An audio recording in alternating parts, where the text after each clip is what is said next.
Brian Burnell. I'm a fire service instructor at Lakeland College Emergency Training Center. We have 3 different programs that we run here. We have the blended program where you do 12 weeks of online textbook work and lesson points. And then you come here for a 5-week boot camp where you don't get any lectures, you don't do any theory, but it's all hands-on material for the blended class. 12 weeks online, 5 weeks in class. Then we have the Firefighter Platoon program, which is a 12-week program, and you come here and stay at Lakeland College for the entire 12 weeks. You do all of the theory and all the practicals in that 12 weeks.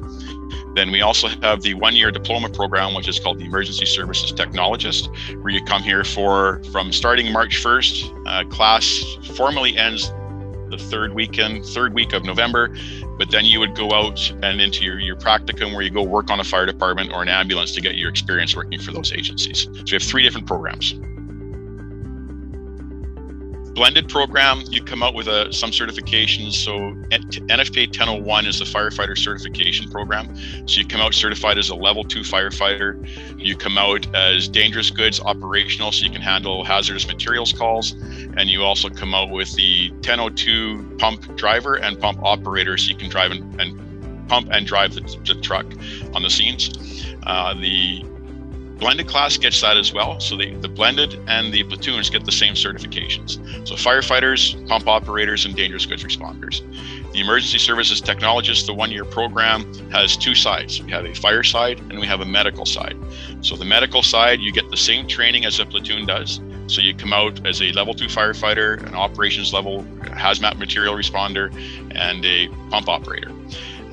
With the medical fire side, EST, you also get your rope rescue course level 1, you get confined space level 2, you get aerial truck operator, you get 7 weeks worth of safety codes, so you come out ready to be certified as a safety codes officer.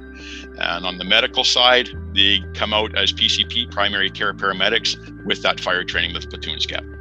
The EST program is very heavy duty program. It's a 2-year diploma program pushed into 1 year. So it's typically going to be days from 7 a.m. till 5 p.m. So they're busy, long days for the EST program, which is actually good because it prepares you for the fire service where you're working 10, 12, and 14-hour shifts. So we have a degree program here called Business Administration in Emergency Services. So you could take these courses and transition now into a degree program that we offer here at Lakeland College.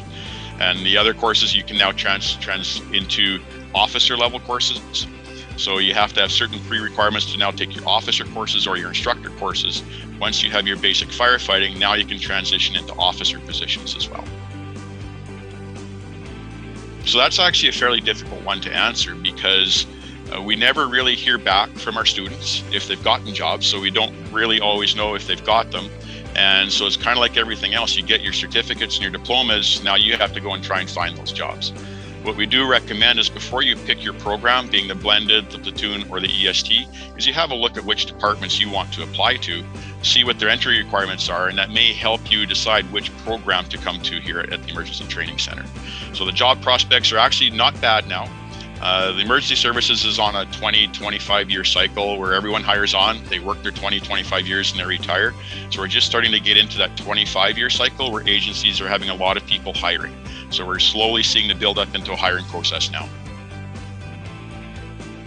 Someone who is willing to work hard and someone that is willing to listen to the lectures, those can be long days on the lectures, but you have to work hard in class and out of class.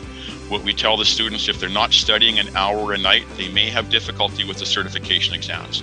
So the exams are not designed to be easy. They come from the Office of the Fire Commissioner, and they're certification exams because once you get your, what we call a seal, your certificate as a firefighter, that seal is international. So you can go pretty much anywhere in the world and fight work as a firefighter. So the exams are not easy. You have to be able to work hard, and you have to be able to do the book work that's after class. It's not an easy program for any 3 of them. They're not easy. Our school has been here for 62 years. We have a very well-known name in the fire service industry that when people see you've got a Lakeland College certificate, be it the platoon, the blended, or the EST, they know the quality of the program that we offer here. There are some agencies out there that you don't get a whole bunch of hands-on time. We excel at the hands-on times for our students. So it's not all sitting in the classroom. We do a lot of hands-on skills. In fact, let me move my head here. The picture behind me there is one of our training props here where they're simulating coming into a tanker truck that's on fire. So our program is very well named, and we actually have had a couple of HR directors from fire departments phone us and say, send us your students. So we've got a huge reputation, which excels for the students.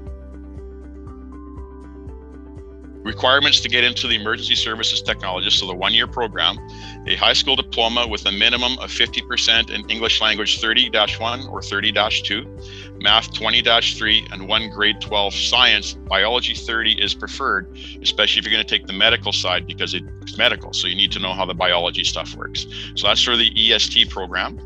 For the blended program, the online and boot camp, and for the 3-month platoon program, it's a high school diploma with a minimum of 50% in English 30-1, 30-2, Math 20-3, and any 1 grade 11 science class.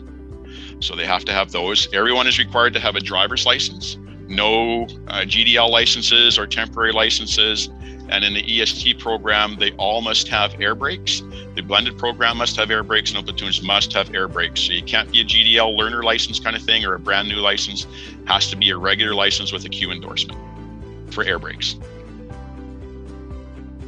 We try to run the programs here as close to the real fire hall life as we can. So we do things such as every week you're going to be part of a duty crew. So we break you up into 4 platoons, Alpha, Bravo, Charlie, Delta. And then we rotate that through where you're going to be duty company, just like you would be in a fire hall. You have to come in, you have to check the trucks, check the equipment, clean the bays, wash the trucks, clean the bathrooms, just like we would in a regular fire hall. So that day is typically going to start, depending on the program, 7 a.m. to 7:30 a.m. And then you'll be in class for 3/4 of a day kind of deal, depending on the week, how much theory there is going to be. So a typical day, 7 a.m. start in the bays cleaning like you would in a fire hall. Then you're in class doing the lectures, and then we go out in the field and we do the practical skills.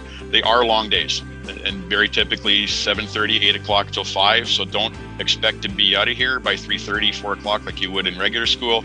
We're working like a fire hall, so we're doing kind of 10-hour days. So I've been in emergency services 37 years. I've been in uniform since 1984. I have 26 years in the law enforcement world, and I have just coming into my 20th year in the fire service. So I've done a little bit of everything. I was an EMT, PCP back in the 90s. I saw some fun things as a younger firefighter that just didn't make sense to me. Why are we doing things this way? So in order to be an agent of change, I aimed my fire career to become an instructor. The only way to make that change is to teach the young people coming into the service, we're not going to keep doing this old stuff. So I started out as a firefighter on the floor, just like everybody else. I was a rookie, I was a volunteer, worked my way up into the training officer positions. I was been a deputy chief in charge of life safety for a couple departments. And then I came here to Lakeland College in 2014. So have a look. You can go online and you can download our course brochure, which will tell you what the minimum entry requirements are. We get more applicants every year than we have spaces for students. So if you don't meet those minimum requirements that are going to be on that page, you're not even going to make the interview stage if we get into interviews. We're looking at interviews for the EST program again, but if you don't meet that minimum requirement, you're not going to get a position. Every class is waitlisted every year. So you got to be able to, what program do you want? Do you want the 3-month? Do you want the blended, or do you want the EST program? They all have their minimum requirements. Meet them, and we'll hopefully see you here. This year, the EST class is 36 full-time students. The platoon is going to be 24 or 28 full-time students, and the blended program is going to have, I believe it's 16 students. So every class is full every year.